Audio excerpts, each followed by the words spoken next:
ये नागरिकता नहीं मिली है, हमें एक नया जीवन दान मिला है क्योंकि हम पाकिस्तान से आने के बाद यहाँ पर रह रहे थे, लेकिन हमारी ज़िंदगी गुजारना बहुत मुश्किल था। जीवन दान हमारे को मिल गया है। जैसे मान लो अब जीवन दान, नया जीवन दान मिलता है, ऐसे हमारे को नया जीवन दान मिला है। नागरिकता नहीं मिली है, हमें एक नया जीवन दान मिला है क्योंकि हम पाकिस्तान से आने के बाद यहाँ पर रह रहे थे, लेकिन हमारी ज़िंदगी गुजारना बहुत मुश्किल था। ना आधार कार्ड, ना बैंक अकाउंट खुलवा सकते थे, बच्चों का एडमिशन करने में दिक्कत होता था, डॉक्टरों के पास मेडिसिन लेने में, टिकट कटवाने में, कहीं पर भी जाना हो। और हम दिल्ली से बाहर जा नहीं सकते थे क्योंकि जहाँ का एलटीवी वहीं रहना है। अगर बाहर कहीं जाते थे तो डर रहता था कि हम क्या करेंगे, अभी हमारे पास तो वीज़ा यहाँ का है दिल्ली का, तो हम कैसे जाएंगे। तो बहुत सारी दिक्कतें थी, सिर्फ यही नहीं, और भी काम करने जाओ, कहीं पर भी छोटा मोटा काम करो, तब भी आधार कार्ड की ज़रूरत पड़ती है।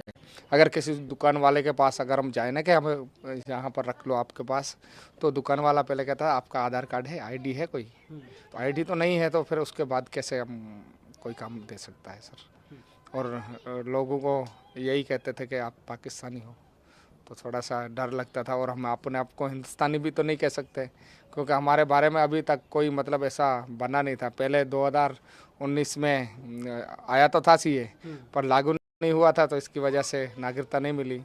और बहुत सारे लोग कई सालों से यहाँ पर बैठे हुए हैं, उनको भी नागरिकता नहीं मिली। तो अभी नागरिकता मिलेगी तो बहुत अच्छा हो जाएगा। ये सारी मुश्किलातें हमारी जो है ख़त्म हो जाएंगी। तो हम सोचते हैं कि हमें एक नया जीवन दान दिया है मोदी जी ने। सर ये धन्यवाद, आपकी ये सवाल आपने पूछा, आपको धन्यवाद कहना चाहता हूँ। इसमें जो CAA ये लगी है, आई जो मतलब नागरिकता संशोधन है, ये तो पहले होना चाहिए था।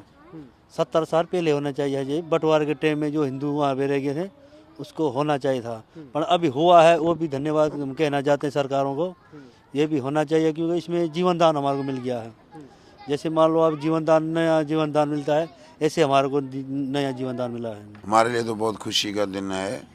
जब ये बिल पास हुआ था, हमने तो मिठाइयाँ भी, ढोल नगाड़े बजाए और मोदी जी का बहुत बहुत धन्यवाद किया कि हमें भारत सरकार में नागरिकता दी। और हम बहुत बहुत धन्यवाद करते हैं मोदी सरकार का। कैसे देखते हैं 10 साल से वंचित थे चीज़ों को लेकर, नागरिकता से वंचित थे, यहाँ की फैसिलिटी से वंचित थे। अब जो है ये इंतजार भी ख़त्म हुआ और अब पूरी तरह से जो है एक हिस्सा कहलाएंगे भारत के। हाँ, हमें बहुत दिक्कत थी जब हमारे यहाँ नागरिकता नहीं थी, तो बच्चों को पढ़ाने में दिक्कत आ रही थी, कहीं पे अपना रोज़गार में दिक्कत आ रही थी, कहीं नौकरी नहीं मिल रही थी, और कहीं अपनी ज़मीन नहीं खरीद सकते थे। तो उसको अभी तो अगर भारत के हम वासी हो जाएंगे तो हमें नौकरी भी मिलेगी, बच्चे भी पढ़ाई करेंगे, और हमें हम ज़मीन भी खरीद लेंगे अपनी, कोई छोटी मोटी जो जिसके पास औकात होगी। हाँ, कितने सालों से इंतजार था, अब जाके इंतजार खत्म हुआ है। मोदी जी कह दें या गवर्नमेंट कह दें, जो करंट गवर्नमेंट जो इनिशिएटिव लिया है, इसको कैसे देखते हैं? क्या कहना चाहेंगे गवर्नमेंट को लेकर?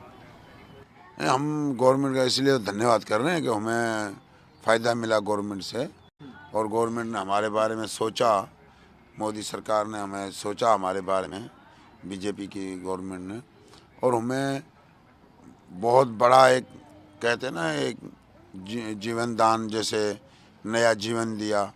तो इस तरीके से नया जीवन हमें दिया है मोदी ने, और हमें हमारे बच्चों को जीवन भविष्य उनका सुधरेगा, उनको नौकरियां मिलेगी, पढ़ाई होगी, सब कुछ होगा।